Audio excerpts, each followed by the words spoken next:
fizeram no meu carro. Botaram até lixo em cima do meu carro, mano. Puta que pariu. A baba também. Brincadeira tem limite. Brincadeira tem limite. Aquele é um absurdo. Cara, mas tem um Meu governo irmão. inteiro ainda. Dá pra andar ainda, cara. Mas ele anda ainda. Ele anda ainda. Olha só. Mas se a Columbi ver, vai jogar dentro do caminhão. Você é culpado. Eu? Eu, caralho. Sujeira, Alexandre! Olha lá, vou te Tu denunciar, vai irmão. casar. Tá arrumando inimizade. Se fizer isso no meu carro, quando eu casar, ele vai ficar mais bonito que ele tá. Um absurdo. Aquilo é um abuso. Se eu pegar, crime hediondo. Ele tá preso pra c... Fora a tortura que eu vou fazer. Eu vou levantar provas. Eu já tenho um suspeito. Rapaz, É. Olha só. Fernada.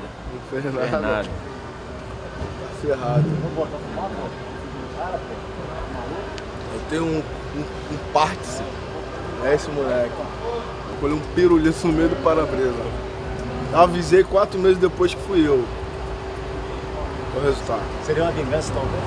É uma vingança. É a vingança nunca plena, mata a alma e envenena. Porra, liguei o limpador nem mexeu por causa do pirulito.